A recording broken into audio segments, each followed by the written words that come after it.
For me, coming out into the bush, that's my most happiest place in the whole wide world. If you want to be stress-free, just come out here. I started probably 25, 30 years ago. I carry on with the traditional harvesting of the cedar bark, and I supply the weavers, I supply the friendship centers, the schools, even a prison in Saanich I supply cedar bark to. For trees that are around my fingertips is the right size tree. It's 50 years old. So everything from houses, canoes, transportation, clothing, baby diapers, everything was made from cedar. The survival of our people depended on this tree. Everything from birth to death, it was an integral part of our lives. And so we refer to her as the tree of life. And she has a very, very important significance to me in my life. The spiritual component of cedar, she has the ability to absorb our energy. So our spiritual energy, our physical energy, the thoughts that we're thinking, the emotions that we feel, all become imbued into that medicine.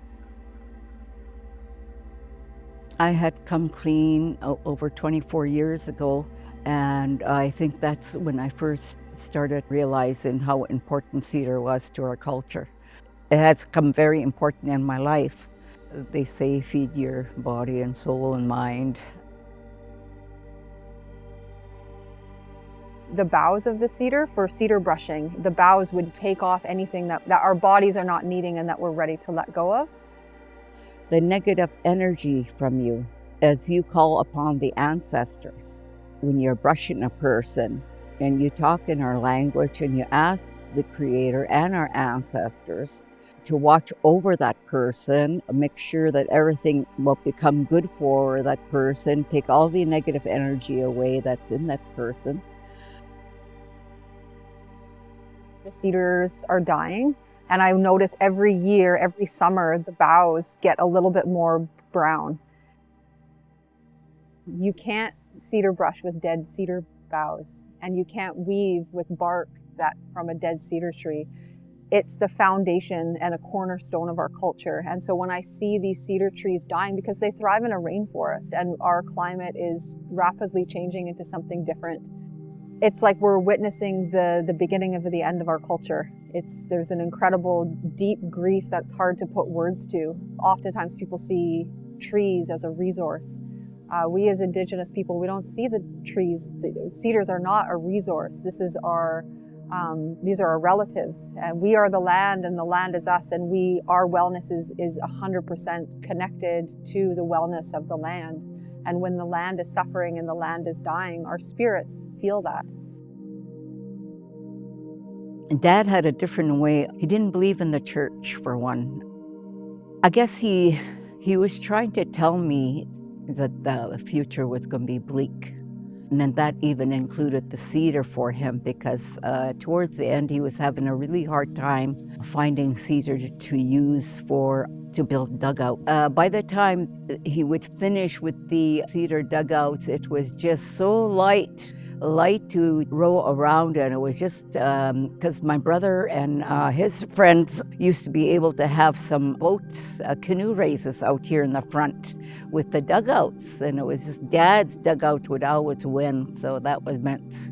You could just see the pride in his face, that he built that dugout, In my memory of my father, the pride that he took in whatever he built and whatever he did, and his teachings, whatever he taught me, kind of sticks with me today, because he said in our language, Kwakwaka'wakw, he was saying that there's really nothing left here, probably on the island, or what, because he used to go in the canoe and go scout out around this area, trying to look around for cedar, I guess, for another dugout. But he said there's just nothing. He said, way back in then, he said, there's just no more seed for him to be able to use. As you look around you, he says, and you could see what's happening, and that was, oh God.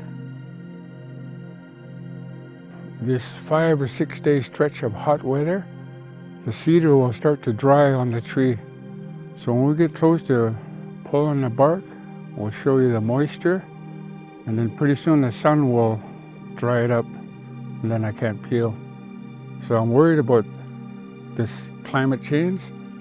I think my season's only probably maybe 2 or 3 weeks. Last year, it was literally $4,000 a cord for cedar. And the cord's not really that big, 4 by 4 by 8. So the cedar trees require a lot of moisture, a lot of rain for them to grow properly. You'll see the brown on the cedar trees. The young cedar trees, the leaves are brown because they're dying, not enough moisture. Now, all this is going down. This will be just bare when you come back probably. There's a lot of restrictions on the old growth. Our people are trying to save the old growth, but they're just gonna log it because they can't really touch the big cedars. So now they're going after the small stuff for the pulp. Well, when I'm driving down the highway or even here, you'll notice there's some red ribbons on your right and left side when you're going out. And the red ribbons, wherever the knot's facing, that's where they're gonna fall. So that's a logging trick I learned. They're gonna log it 3 and 4 years ago. There was a batch just by the highway where we turned, and you'll see it when you're going out. There's a big clear space. Okay, well, help yourself, the logging company said, which was beautiful for us. It's getting harder and harder. Even like where we were yesterday, that's all going to be gone. All of that is going to be gone. And where we went the year before, we can't get in there now. That's all gone. Everything slowly, everywhere. There's not going to be much left for us. It makes me sad.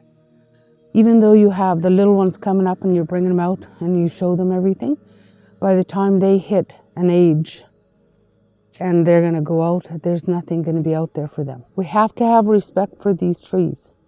These trees are a part of our life, and so they give to us. We have to give back to the trees by giving them the respect. And like one of these trees that was just pulled like yesterday, there's a certain width that you can pull off of a tree. If you pull too much more, you'll kill the tree.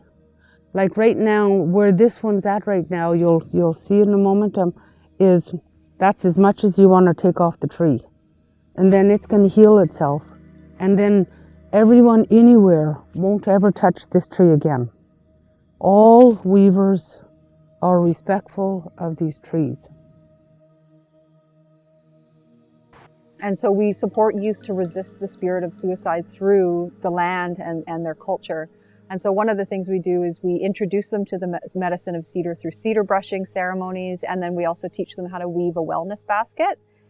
And when I'm doing that work with the youth, I do let them know that this is a resource that is dying. There may come a time in our future where our great-grandchildren don't have access to this medicine, and just to really deeply appreciate the gift it is to be able to work with the spirit of this incredibly generous medicine that has given our people so much since the beginning of time. Trying to ignite that awareness of how important it is, but that there may come a time that we don't have access to it. And I hope that that's not the case. That that's not the case for our young ones. I had my little 10-year-old and 12-year-old out in the bush peeling with me, and I show them how. I bring the kids out, they'll pull little strips, they'll get the hang of it, the knack of it. Somebody asked me that question years ago. Mako, how do you do that? Pass it on to your kids? I said, hands-on, I show them. Val and I are the only two out here today. The other weavers and that, they're not coming out as much as they used to. They're all crying the blues that they can't find it, but I find it. I just look and look and look. Sometimes I spend 2 or 3 days just driving around looking, watching for the red ribbons.